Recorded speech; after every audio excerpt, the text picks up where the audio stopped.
more. No, no. Nice one. All right, guys, you just let me know because we're ready to go. Well, we've already started really, but we're ready to go whenever the technical team tell us. Yeah. Are you set up, Dudley? Yeah. Mike's. Dudley's all set up. Man of action. Yeah, we're ready. Yeah.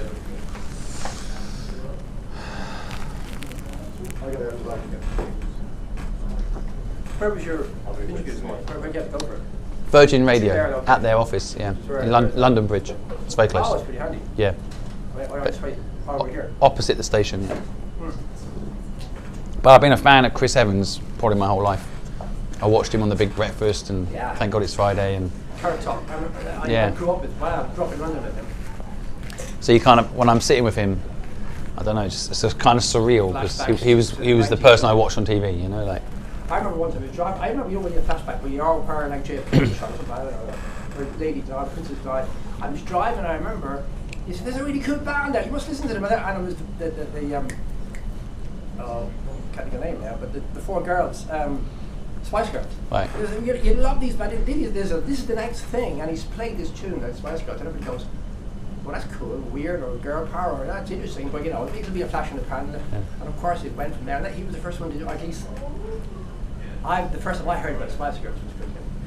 In the morning, driving to work or driving somewhere, and I was like, yeah, cool.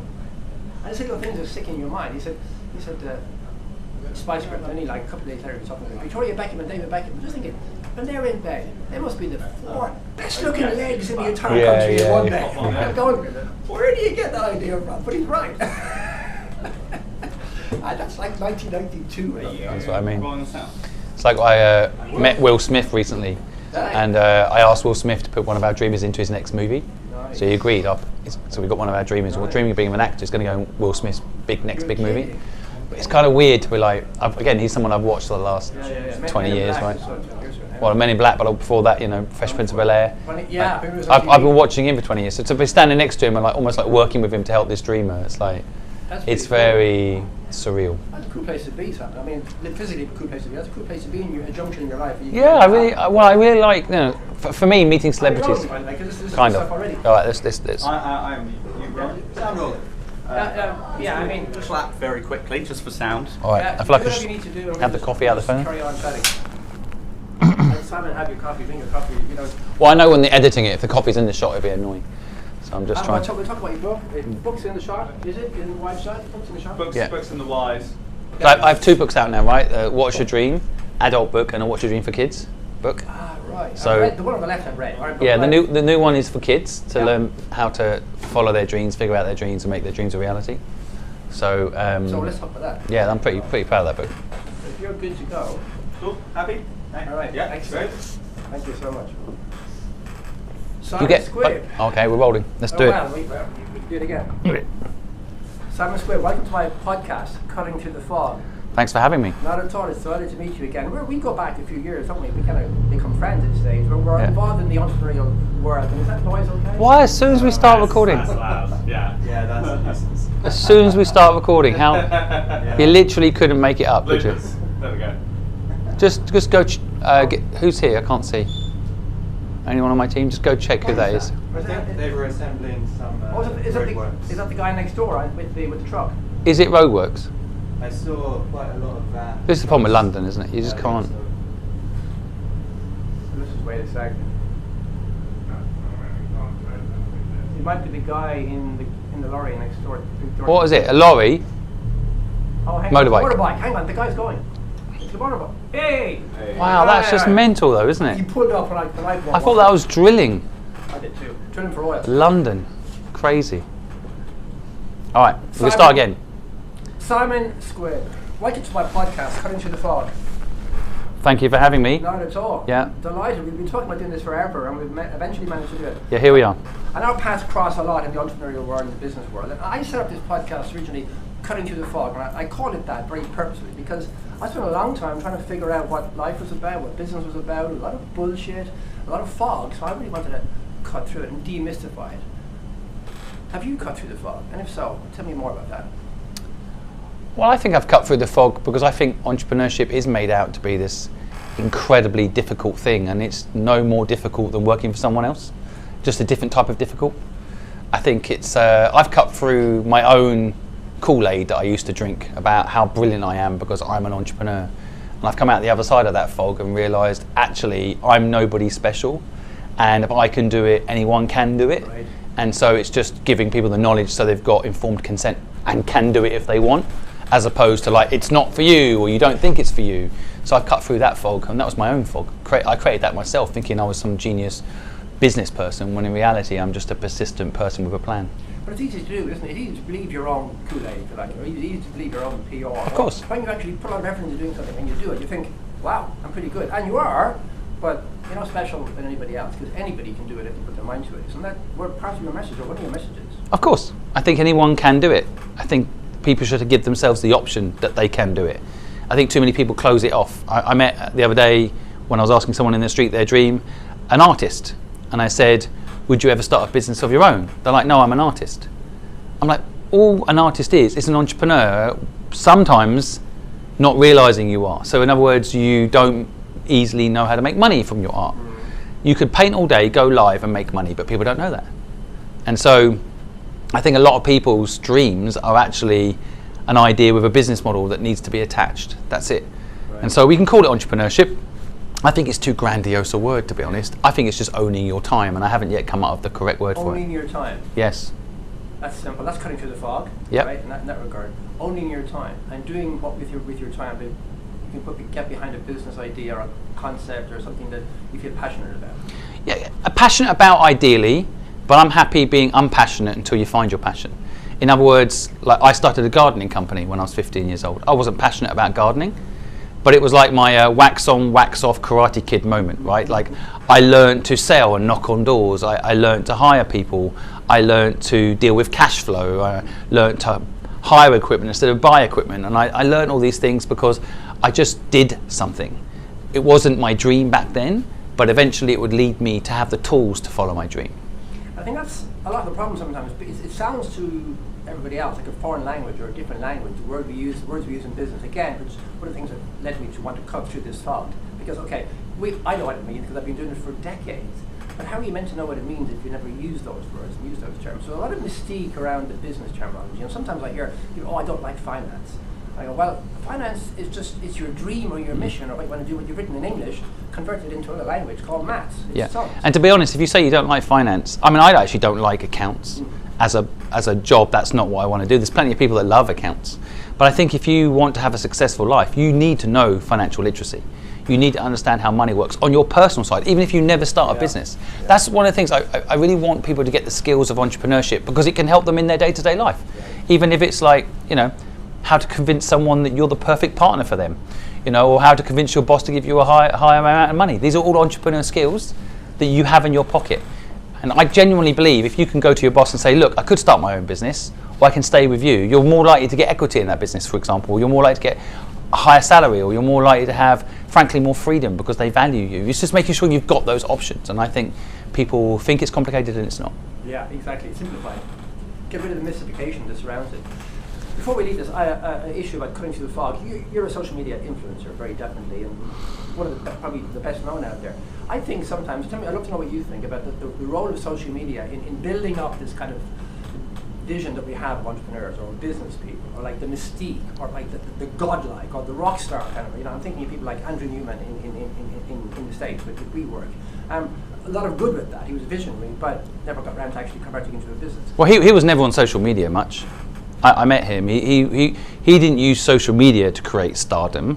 He but basically. But everybody else did, right? Well, he raised a ridiculous amount of money, and he PR'd that. Yeah. So and that PR led him to get more noise, more noticed.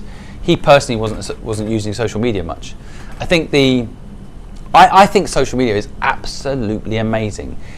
20 years from now, young people now in 20 years are going to say social media was their benefit in this moment in history.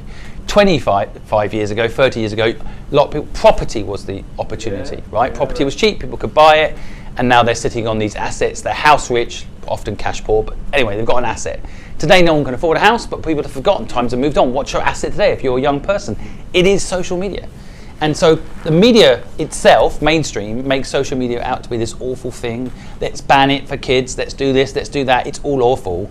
I actually think it's a huge opportunity for you to start something. You can literally today go live, as I am now on this podcast. I have 4,000 people on the live right now, and I can ask them to buy my book. And they can, and they will. And that is a huge opportunity. You literally can if you open up a physical store, paid all the rent, paid all the deposits, you wouldn't get 4,000 people at a click of a button turning up. Now it's a huge opportunity, but the flip side of that coin is a huge responsibility as well. So you got to use it properly, whatever that means, or appropriately, or with responsibility. How do you do that? How do you manage to do that? And how should one do that in social media? Leverage the benefits, but watch out for the downsides. I mean, everything has downsides. I once interviewed the founder of the iPod, Tony Fadell. And he said to me, I asked him, you've invented this phone, because it ended up being, the iPod ended up being the iPhone, right? They used the same technology that he invented. Okay. And he said he doesn't view it that he's invented something bad, right? And I pushed him on it. I'm like, are you sure? In the podcast. And he said, no, I look at it, I invented the fridge equivalent of our day. I invented the fridge. Now, you can put bad food in the fridge, and it's a bad fridge, is it? Or you can put good food in the fridge, and it's a good fridge. So his whole thesis, and I actually really believe in it, it made me work even harder after interviewing him, is it's our responsibility to put good food in the fridge. So social media to me is just a fridge. In itself, it's not good or bad, but you can put good things in it. Now, the other side of it, the consumer needs to be fully aware of what they're consuming. Right. If you consume junk, if you consume porn, then that is going to take you away, I think, from a better life. But if you consume knowledge, inspirational content, insights about how the world's working, AI, blockchain, these sorts of things, you can get instantly in your phone an education device that helps you have a better life. So you have to leverage social media. Both as a content creator, my responsibility is, I feel, to put good food in the fridge. There are people putting bad food in the fridge. There's a McDonald's out there, literally putting bad food out there in the world. But I feel like my responsibility, my part, is to put good food in the fridge. Then it's up to consumers to educate themselves and consume good food and make sure they know the difference between good food and bad food. Absolutely. I love that analogy, by the way. But the key bit there, or the crux, is the education of those. Like, for example, the accusation is that you got to protect the vulnerable because they're manipulated by social media. Or yes. Whatever. That happens. So how do you protect against that? You say education. I agree with you.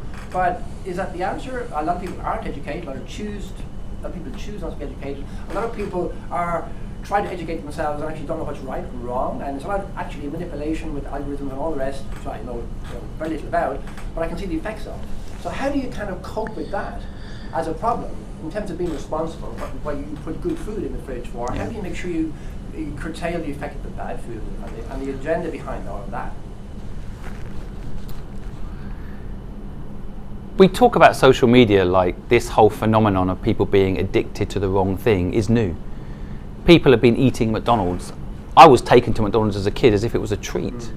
And so we have been consuming bad things for pretty much the whole of human history. And there are people that will push tobacco as a great thing for you. I mean, there was actually an ad saying 9 out of 10 doctors recommend you smoke. It helps you relax. I mean, we have been sold a lie around products and things our whole life. I think what's different now, what I see in young people, is actually the opposite to what everyone tells me.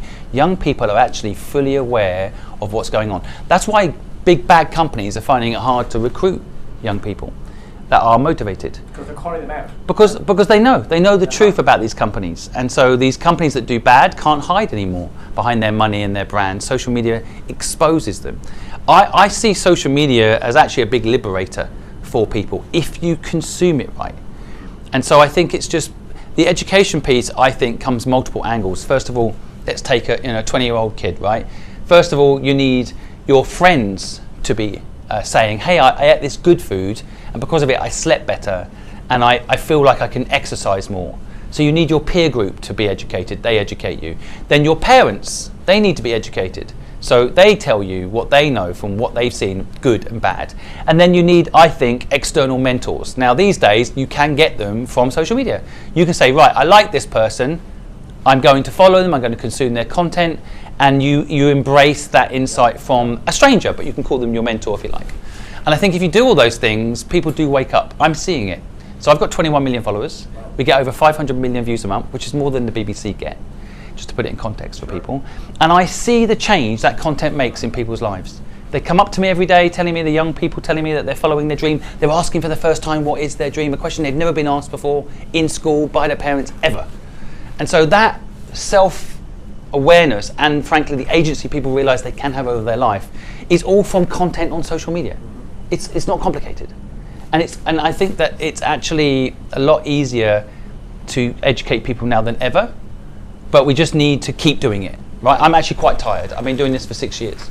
So I have to keep motivating myself to keep going, and I get motivated by the people in the comments that tell me they're following their dream, by the people that come up to me in the street and tell me they're following their dream. So but I think education is not as hard as it used to be, and I think a lot of people are waking up to their potential now for social media. Excellent. I mean, I'm a content creator myself, not quite with the same reach that you've got, but I absolutely, I do hope that is the case. So what you're pointing out is it is the case if you want it to be the case. Well, the reason I'm sitting on this podcast today is because I know that. I know that you make content that helps people. And the amount of people it reaches isn't as important as the intent of it being made. So you make content to help people. And that content is, I feel like one more person in my army, even though I get no financial benefit from you making that content. I'm not involved in the day-to-day of you making that content, but I know that you have done it. I know that you are a good person and you are putting good food in the fridge. And so that's why I'm here, because your reach will grow if you keep being consistent and you genuinely deliver value to people. And I think that I will always support people that do that. And I think that the people that are doing bad stuff, they are dying out. They're getting called out on Netflix, which is brilliant. They're being crowded out by people like you, by people doing good stuff. I think so. Again, it's like the internet in the early days. I remember, because I'm old enough to remember, when the internet was a thing, in 1997, 1998. It was a thing over there, yeah. Yeah, it was a thing, and lots of bad people went on the internet, and it was considered this scummy place where only awful people were. And then slowly, with the rise of successful businesses and people building proper companies on the internet became a tool, a very useful tool. Most of the scammers now, I think less than 10% is scammers. Now, those scammers are very sophisticated and people have to be very, very aware. But because you have 10% scammers, it doesn't mean the internet's bad. It means that the internet can bring a lot of value to people if you avoid the bad stuff. Love that message. That's a really constructive message. I believe and hope you're right about that. Two words you mentioned in there, and I want to tease them out a little bit. Liberation and agency. I think you mentioned agency as well. They're two words I use a lot, and I believe they're fundamental in terms of entrepreneurship. And I want to talk about your why, because I want to talk about what you do and how you do it. I want to talk about why you do it. But I want to start by saying a little bit of what my why is. And I'm a great believer that entrepreneurship, and that might be a bad word, but I think we know what we mean when we say entrepreneurship. Setting your own business, being your own boss, making decisions for yourself, is all about, is a liberator. Is a liberator for all the problems we have in the world. I think a lot of time, we lack agency because we think this big problem. Oh, I can never get over this. Politicians do it all the time. Leadership in this country, leadership across the world. The younger generation who are very concerned about this, Gen Z, are very concerned about this, very passionate about things, and I think entrepreneurship is a way to allow them to actually implement it, convert purpose into impact, that kind of thing. And that's part of my why. If I can help people to do that, that's a really motivating thing to want to do, and I get energy from that. Agency and liberation, there's just two words that I think they stood out in terms of what you were saying. So I'll come back to, I think we have some commonality here, but come back to your why. Why do you do what you do? I love your explanation there, just to say. I think that we, as a species, have sometimes forgotten that we are tribal in nature. So the way it used to work, before money became a big thing, is we'd live in communities, and the idea was if everyone in your community is happy, you're happy. And so in reality, our DNA is defaulted not give and take, but to give without take. That's our natural factory setting, to want to help someone in your community, because if you do, the whole tribe's happier. So if someone's tent fell down, it wouldn't be, I'll only fix it if you pay me. But like, look, come in my tent, and tomorrow we'll go get the bar that broke fixed, and then it'll be all right. In the meantime, come and stay with me, right? And then that person wouldn't be unhappy because they haven't got anywhere to sleep tonight, and then the next day we'd fix it. And I think, there was nothing about money. And the person you're fixing the tent for couldn't do anything for you anyway. They're probably not the person you need to help you. You just help them, and then they can help someone else, and they then eventually can help someone else, and then one day when you need help, you get it. So I think what you're touching on there, and what I really believe is true, is that what actually makes us happy, once we've got the basic human needs sorted, is giving back. Even if it's 5 minutes each day, helping one person in some way, can be small or big, but that actually helps us sleep better at night. This is not talked about much because most people can't get to that place, because they've got to pay the rent, and they've got to pay the electricity bill, and they've got to pay the food bill, and it's all crazy. By the time you paid all those bills, you've been working 29 days straight. And you've got nothing left. You've got nothing left. Yeah. And so you're in fight or flight. And I think what we have lost in that crazy time, and I've been around long enough now to see the change. In the last 30 years, I've gone from you can be one person working where your partner can be at home with the family. That is now not possible. Yeah. Both parents need to work. If you're living in London, 100% you both need to work. The fabric of society has got crushed at the very basic core level. We're not even talking about the family unit has been crushed, and then what you're talking about, the community unit, which has also got crushed. So I think it's our responsibility as successful people to reinvigorate that idea that we give back, right? And so I'm doing it, I know you do it, and to be honest, it's also a selfish pursuit. So anyone listening that actually can help, should help, because it will actually make them happy. So I do what I do because I enjoy it, and I feel good about helping. And the byproduct of that is I can consistently do it, which means in the end, lots of people get help. But I'm benefiting from it because I feel good. I sleep well. Like I got a Whoop. I'm sponsored by Whoop, so I should plug them all the time. But I genuinely love this product because it tells me. I honestly think my sleep pattern and whether I sleep well or not is how many people I've managed to help in a day. Wow. The more people I help in a day, the better I sleep. Well, you can get to measure that, right? I can manage it for the data. Right. I can see. Right. On days when I've not been able to help someone, my sleep is worse. Really? It's a fact. So I kind of know now that this is our human instinct, not just my personal belief system, but by the data. And there's a way to plug it into society, because we clearly lost the ability to do that. And you're talking about people's needs are submerging them, and they just can't get beyond it to give without seeing what's in it for me. Yep. But then also there's the aspiration. If you go beyond the needs, we kind of, as a society, being very judgmental here, we aspire to all the wrong things. We aspire to a lot of consumption. We aspire to things that don't give back. Yep. How do we correct that? By just doing more of it, or how do we get to that stage? I want to do a Rory Sutherland kind of thing and be like, well, what we should do is we should give everybody a Lamborghini for a week. And then everyone has a Lamborghini for a week. And then they'll know what I know as someone that's driven lots of fancy cars. After about a week, you're like, this thing is too much, taking up too much of my time. It's basically too much management. And then you'll default back to, what actually makes me happy? Hanging out with my mate at the pub and listening to his issues so I can help him. Or going around back to mum's house and making her breakfast on Mother's Day. Buying my best friend a present he wasn't expecting. What actually makes us happy is none of the things that were advertised to us. The problem is the advertising is seriously slick. I used to own an agency. I used to earn millions of pounds a year doing ads for companies. And the whole concept is to trigger that thing in your brain. If you buy this, it will make you happy. But the truth is nearly everything I've ever bought ends up owning me. It doesn't make you happy. But I think people need to know that. We want everyone to have a Lamborghini, so they can see that when these people are selling you a course with a Lamborghini behind you, they're selling you the wrong thing. I met a guy the other day who's sold a course by someone selling a course, and they're in a job they hate, selling a course about something they don't really understand. The whole thing just isn't fun, right? So I think, and it's all sold by some guy that said, follow my course, you'll make a load of money with a Lamborghini behind him. And so it's a trick. By the way, just so you can make most likely. Yeah. But the worrying thing is that a lot of these scammers aren't renting the Lamborghinis for a day anymore. They actually do own the Lamborghinis because they fooled enough people into thinking that owning the Lamborghini was going to make them happy, and now they get so many suckers signing up to their crap course that they actually can afford the Lamborghini, and then that is a problem. That reinforces bad behaviour, right? If you do something bad and you get a Lamborghini, more people will think, well, greed is good. We'll go back to the 80s. Yeah, of course. Back to the 80s, indeed, when I grew up.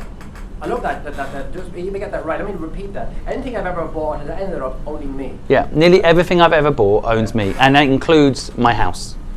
Yeah. I rented for 20 years, I never thought once about the boiler, about cleaning the windows. It was nothing to do with me. And I literally built massive companies instead, which I loved. And by the way, when you build a company, you create value, right? So I built a business called Help Bank. It's worth £100 million. It was zero when I started. I made it worth that. I didn't take from anyone. I didn't destroy anyone else. I built something that became valuable. I created wealth, which is something I think people misunderstand about wealthy people and entrepreneurship. Sure. We don't take. I think the banks take. Certain business models, they take from the system. Entrepreneurship, we create something in our head and we make it real. And that creates value. You've got you on one of your soapboxes now, so definitely. But I was going to ask you about Help Bank. Tell me more about that. What really is it? What does it do? What's the purpose? Why did you set it up?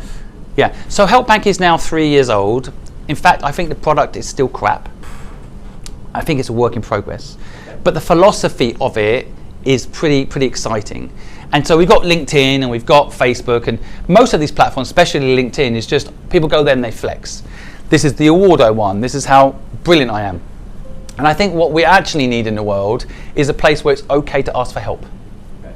So I know everybody has a struggle each day, big and small. And in business, it's very embarrassing to say, can you help me? So especially on LinkedIn, I never see it, very rarely. So I love the idea that there's a place, and this is what Help Bank's original premise was. You press a button and you can get help. And you can press a button and you can give help. And the great thing is, the media's made us think every human on the planet is evil. Humans are super nice and super kind. It's a marketplace for giving and receiving help. Exactly. And it's literally there that it's okay to ask for help because it's really hard. And it's a place where you can go and do that 5 minutes a day and feel like you're contributing to society by helping one person with a problem today. And it's any kind of help, or it's business-related help, or it's generally business. Yeah. There is always the odd personal thing that pops up, but we try to make it constructive because what we don't want to build is a place where you get a free fish. We want to build a place where you can get help with your fishing rod. To make sure your fishing rod works, to make sure your fishing rod is the right fishing rod with the right bait on it to take it even further. Sure. Yeah, so the general premise of the system is go there with a constructive ask, don't go there with give me money. Okay, I get it. And it goes back to that old wives' tale or whatever it was I was told when I was a kid. Feed a man for a day, give him a fish. Feed a man for a life, treat him, teach him how to fish. Exactly. So what you're talking about there is the help that gives people to help themselves. Yes. Yeah? Back to the agency point you were saying earlier. I think having agency over your life is the single biggest reason I have loved every single day of my work for the last 35 years. Even when, at some points, I'm picking dog shit up off off someone's grass, or I'm cleaning a toilet in my swanky office in Hong Kong, I still didn't mind because I had agency over my life. I could say I'm not going to clean that toilet. That was my choice. I have free will. But I decided I'm going to do it today because the cleaner didn't come in and we had a big client coming in. I have control. Yeah.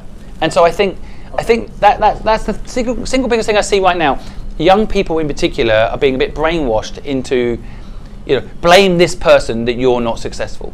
Blame the rich, blame an immigrant. It's all sick and sad and wrong. And frankly, we've seen this in history in previous times, right? Hitler blamed the Jews. It's just disgusting. Sure.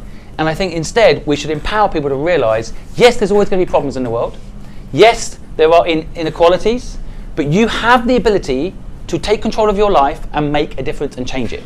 And if we don't give people that, then they look for a scapegoat. And that's when things go dark.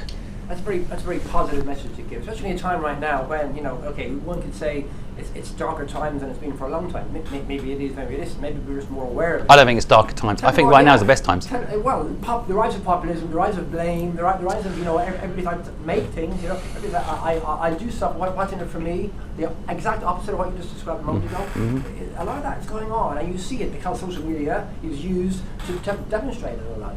But you think it's not so dark? Well, I'm caught in a very positive bubble. So a lot of people are caught in a very negative bubble. If you listen to the news, in my opinion, you get caught in a negative bubble.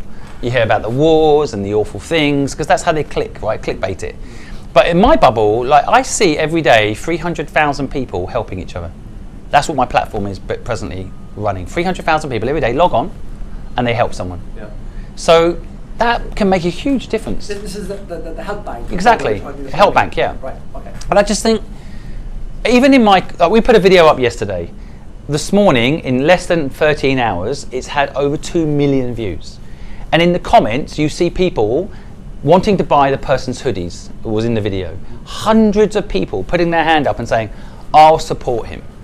And so, again, it's a bit like the fridge analogy. You can sit in a bubble and see the world as bad, and you've got no control over it, as you haven't really got control over the wars, right?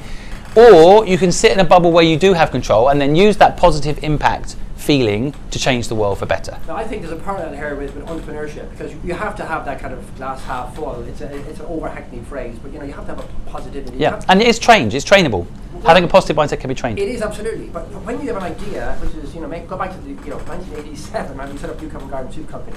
It's a crazy thought, really, but no, liquid soup didn't exist then. It did it, but it was on the can, and we wanted to put it in a carton, and the rest is history. But we were told so many times, it's stupid, it's wrong, it'll never work. Are you crazy? And we were told you would kill somebody because you'd have them sterilised. And lots more besides. So you have to have a thick skin to kind of, otherwise you think, yeah, they're probably right. I won't bother. Yeah. So how do you get over that? You have to have agency, but a lot of uncertainty. You don't know how the story's going to end when you start this whole journey. You need a lot of positivity, right? I think you also need to be, like, you have to question everything. I think we accept what we hear too much. So I think it's good to get feedback and good to get other people's opinions, but at some point you just have to be skeptical of what you're told, because everything has been reinvented every 10 years. So whatever was true 10 years ago isn't true now. Is it that it's just not true and it's the opposite, or it's just less true than it was? Well, I think it's, if you believe you can or you believe you can't, you'll be right. Say that again. If you believe you can or you believe you can't, you'll be right. It's a Henry Ford quote. But I think that if you hadn't followed through, if you hadn't done the marketing right, if you hadn't been right, it would have failed, but at least you would have tried. Sure. And so I think that's the thing. Like, okay, I had the same thing. I have this theory a little bit now that anybody that tells you it's a really bad idea, but they haven't had a successful business themselves, don't listen to them. Yeah. If they've had a really successful business themselves, they may have a point, but also look at what time in history they had that opinion. Okay. So, for example, if you started a business 30 years ago and you were starting a bank, it was very different. You needed all sorts of different things. Now you could probably start a bank a lot easier because the world's changed. Yeah. And so, you can't start a bank. Of course you can.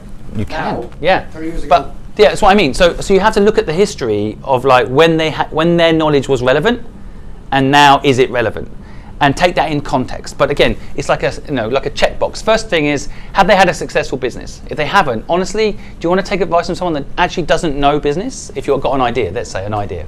Second level is like, okay, when they give you advice, let's say it's counter to your idea, what time in history did their idea work? Because they have survival bias, right? So sometimes people are out of date, okay? They don't know how TikTok works, for example. Sure. I can launch any business today on TikTok and it will pretty much be successful, because I have a social media following and I can just post the product up online and I can sell it. But that was, of course, not the case 20, 30 years ago. If I go speak to the founder of Walmart and say, I'm thinking of starting a business selling everything Walmart sells online, he'll say, that will be really hard. You need warehousing, you need trucks. When I did it, I had to raise 100 million. Well, he maybe doesn't know about TikTok Shop. He doesn't know the new world, right? So it doesn't mean he's right or she's right?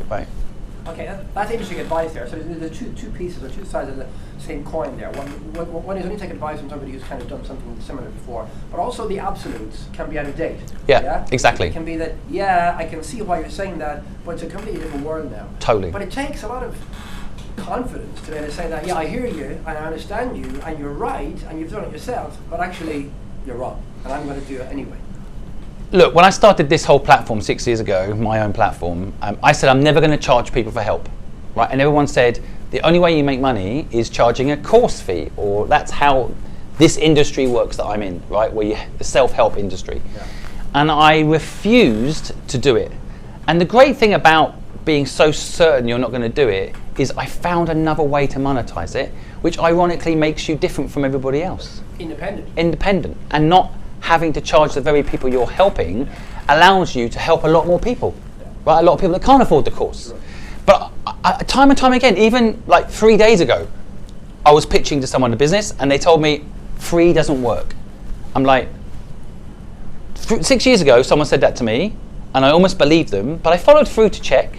Turns out you can, and I can prove it. Now I can push back with proof that it's not true. But I think what I'm getting to is like, if you have an idea, and let's say a lot of people tell you it's not going to work, what's the lowest cost way you can test whether or not that idea is true? So what did I do?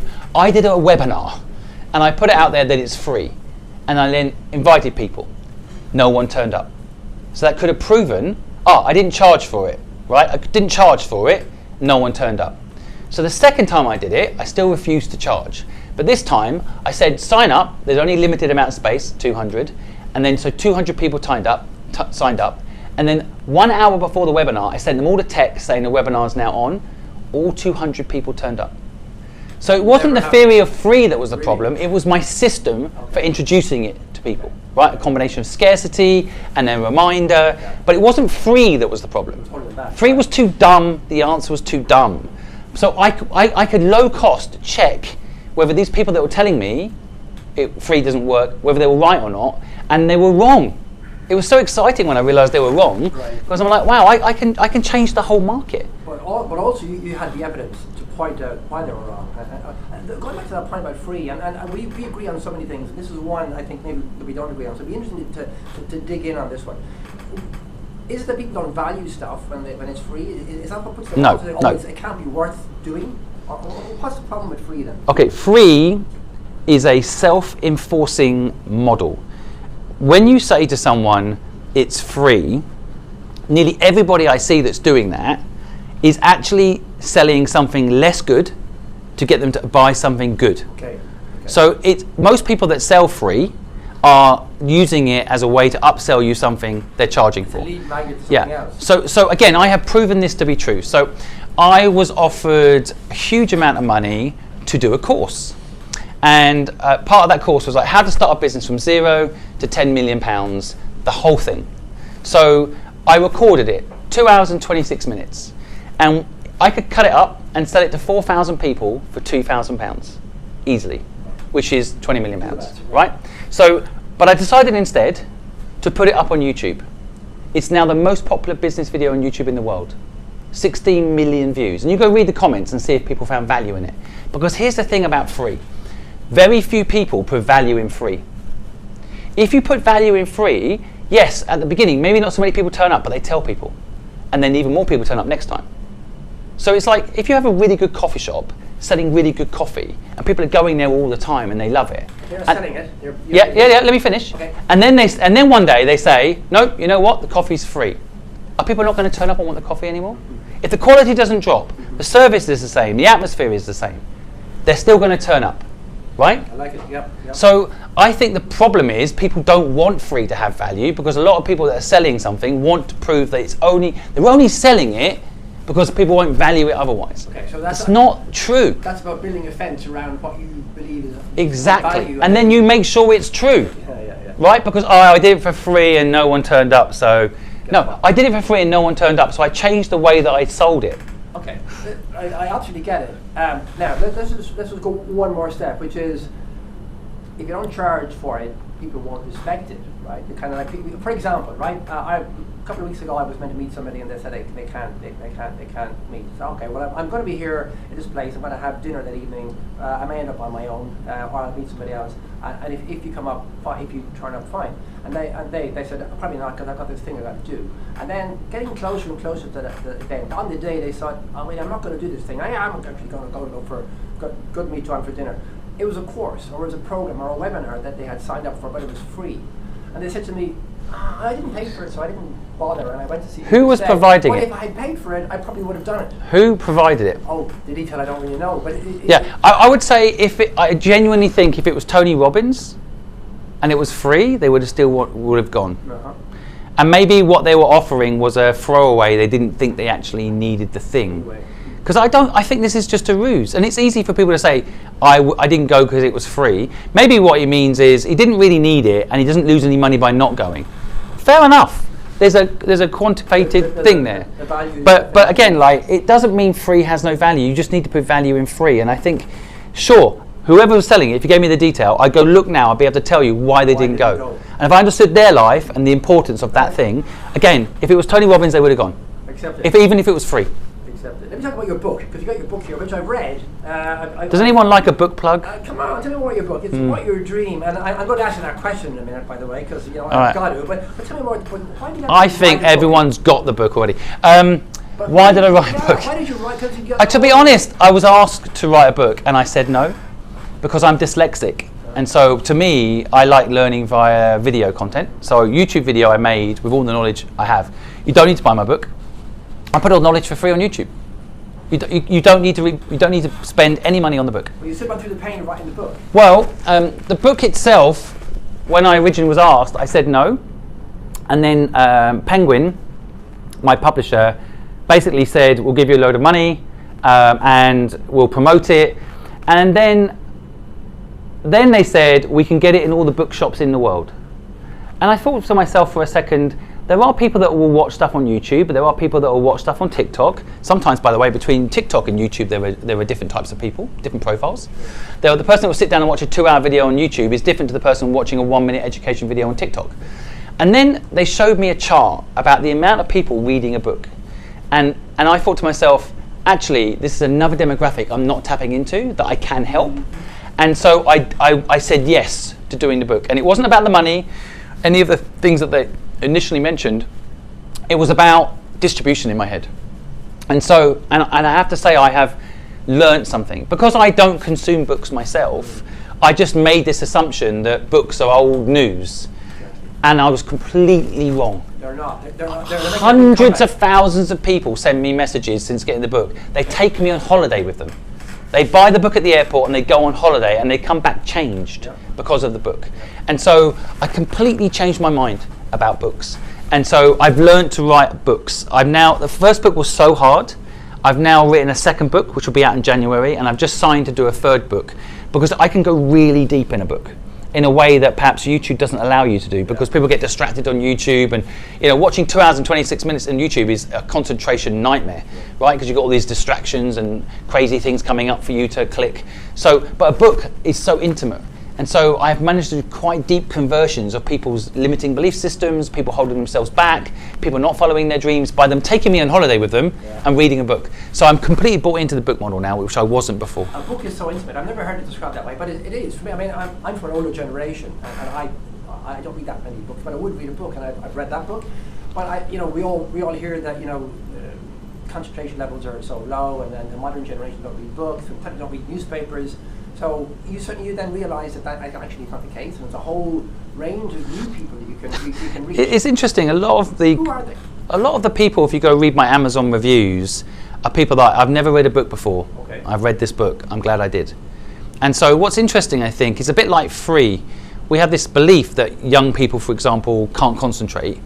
Again, I think it's about the value that you bring. So when we launched that video, 2 hours and 26 minutes, everyone said no one's going to watch it. It's too long. YouTube is 8 minutes, max. And I said, I'm going to upload this video because I'm getting all these questions in my DM and I want to release it. Plus someone offered money for a course. I want to get rid of the temptation. I just want to put it out there in the world. So I can't make 20 million pounds. I just want it gone. So I'm not going to sell a course. And so the thing is, you look at the retention time, 80% of people, 80% retention on that video. So on average, 80%. people, 80%. So what does that mean? It means that on average, people are watching that video for 1 hour, 50 minutes. Oh, okay. So people will watch a Netflix show. They will watch Game of Thrones. They will watch something if it has value. Right? That's It doesn't. But entertainment and education can link. There's no such thing as a separation. Why can't education be entertainment? Okay. So that's by the way, that's one of the magic of our content. We are educating and entertaining. And I think there's these kind of belief systems that education should be blackboard, person in front, telling a classroom of 30 people the shit that they know. It doesn't have to be that way. And so I think, again, we have pioneered a kind of fun education model, which is about like enjoying yourself, learning something. And we put a YouTube video up a few days ago of a kid called Daryl who wants to be a DJ. And the whole video is actually an education video, but it's so entertaining because we watch him go from not believing himself, not believing it's possible. It's had hundreds of thousands of views already. And then he's on stage with Jax Jones, one of the biggest DJ music creators in the whole of the world, on stage in front of 15,000 people. This kid Daryl it's entertaining and it's educational.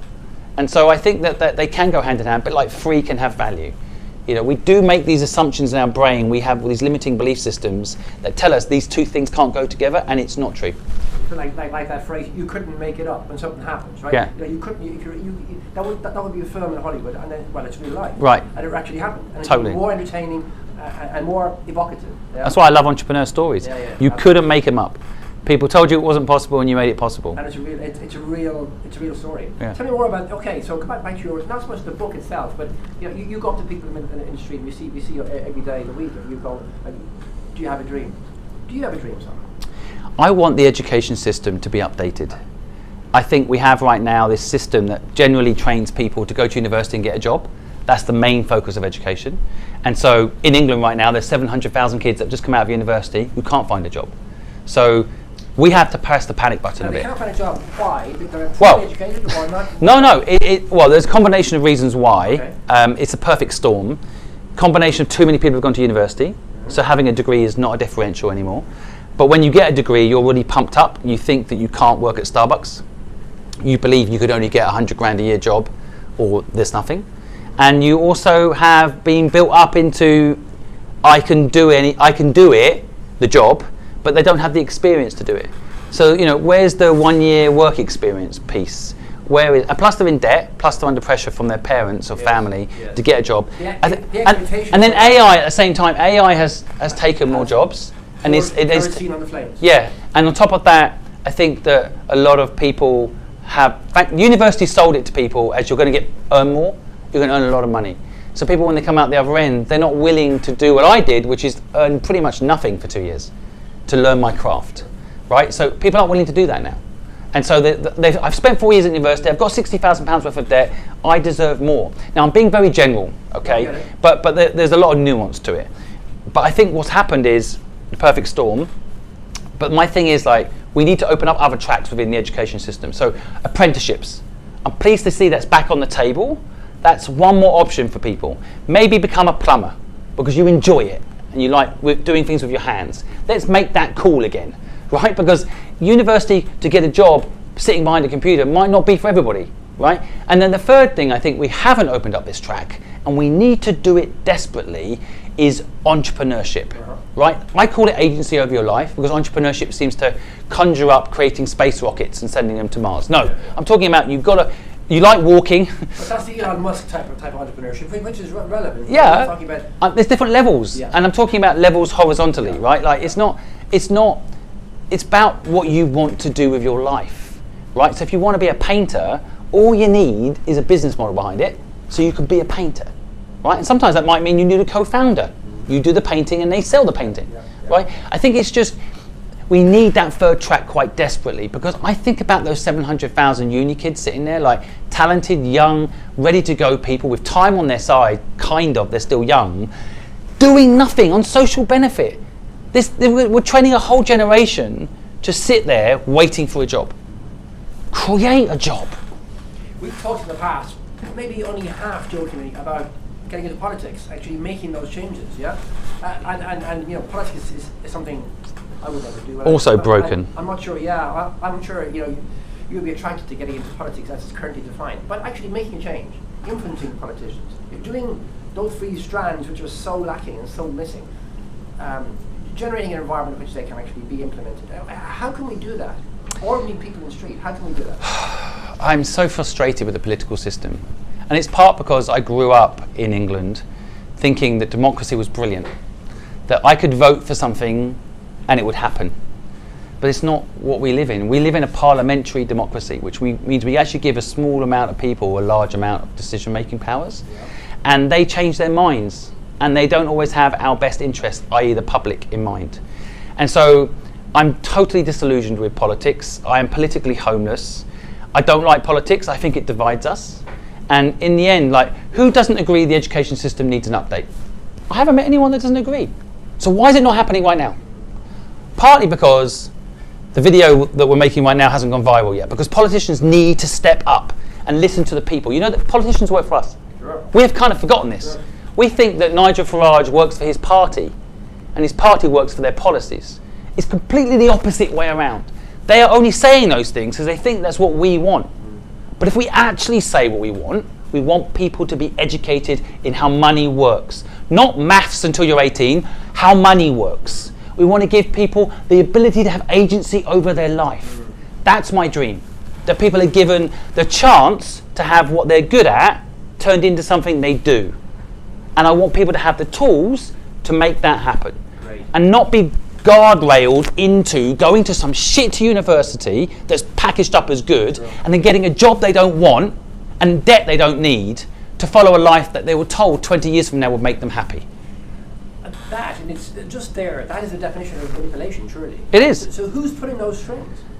I think it's not necessarily a group of evil people like people think. In my opinion, it's just money. It's just people follow the money. I don't think McDonald's was born evil. I mean, I've watched the McDonald's story. It's two guys that like making good food, and they like their community, and people come in and enjoy the food. They were happy people were enjoying the food.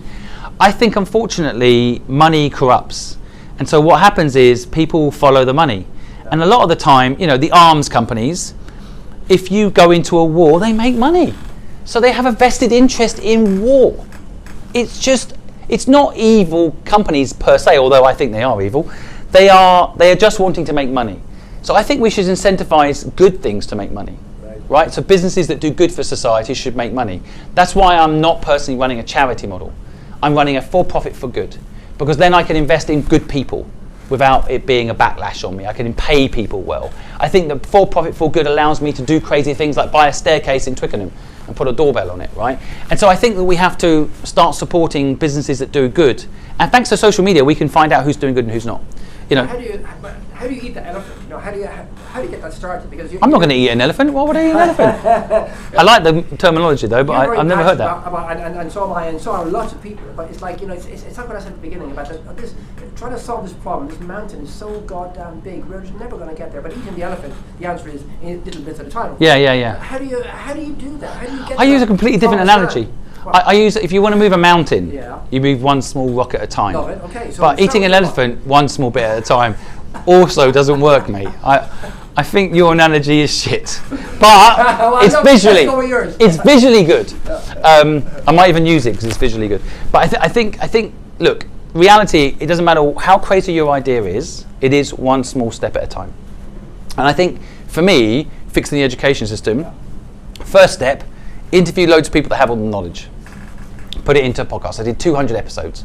Everybody's knowledge in a podcast. I did 200 episodes. That was step one, right? Step two, make content on social media, showing my knowledge and others direct to the audience. Step two. Those got quite good views, but then that's the beginning, isn't it? It's like you've got the knowledge bank of all these people that know what they're doing, and then you've got you talking to an audience and building up that audience. Step three is pick a normal person. This is my process. I'm sharing it to teach people how they could do it. Step three was pick a normal person and help them through the process of following their dream. So I don't tell people how to do it, I show people how to do it. And eventually, now, today, 6 years later, I have a profitable education system that is free for people that want to use it, that is infinitely scalable. Now, I could take this model and insert it as the new education model into the school system. I could. And teachers, by the way, are already signposting kids that want to learn business to our channel. So if a kid goes up to a teacher in most schools now and says, I'm not really enjoying this, I want to learn business. The teacher says, go watch Simon Squibb's content and learn from there. And then join his community, maybe you can get some help, right? So we've already built, without the government's help, we've completely cut them out. We cut the middleman out. We go straight to the kids on Instagram and TikTok and YouTube, and we teach them. The teachers see it, they approve, they also tell the kids. Parents see it and tell their kids to watch it. So I have Sarah Willingham, an ex-Dragon and Dragon's Den, someone I really respect, come up to me recently and say, I tell my kids to watch your content. That's my biggest achievement this year. Right. Parents telling their kids to watch it. And the truth is, we fix the education system by building an alternative to it. And frankly, you can't put a fire out in a house from inside the house. So if I'd gone into politics like I did originally think, I'd still be stuck there trying to convince them that change is required. Yeah. Instead, I built an alternative. And now at least, if I do sit down with these people, I can say, this is the answer. I've spent millions of pounds building it and it works. Do you want to do it, or are you going to carry on with your shit system? Because your shit system is going to get replaced by me anyway. Wonderful. I like that. And that's the essence of entrepreneurship. It's like big problems, big solutions. Let's not do anything big. Let's do one step at a time. Yep. Just let's go after some low-hanging fruit. Let's demonstrate. Everybody goes, wow. Yeah. Are you serious? Yeah, Yep. I am. I don't have to explain it anymore. It's already there. Yeah. The problem, though, is we live in the real world, and the people who are in power right now are actually, I think, politics. One reason it doesn't work is there's a lot of poor people in politics. Agreed. And they go into politics for all the wrong reasons. So at some point you're going to come up against this kind of like, not invented here syndrome. Or I remember when we did Newcomer Garden Soup Company, any of the business we did, it was like, have the courage of your conviction, I used to say. And the opposite side of that coin is don't be a slave to the conventional wisdom. So you got a lot of people who are slaves to the conventional wisdom, don't like change, this is how we've always done this, and Westminster is the same as any other country, any other parliamentary system. So are you saying that you basically you might end up surrounding them? And if you think about in the last... It'll take a lifetime or two, right? Well, this is my life's work. I'll probably die on the hill trying to make this change happen. But I think it is quite exciting to think about everything that isn't good can be replaced, and I think entrepreneurship is the answer. So here's the irony. If I'm teaching people entrepreneurship and just telling people how to do it, it's not as powerful as me showing people how to do it. So I've spent the last 6 years moving one small rock at a time. And now I have a profitable, for free education alternative. If you don't want to go to university or at university and don't love it, or come out of university and can't find a job, there is another platform, us, where you can go and get help for free to follow your dream, what you actually want to do, and create your own job. We've done it. It's profitable. Anyone can get access to it for free.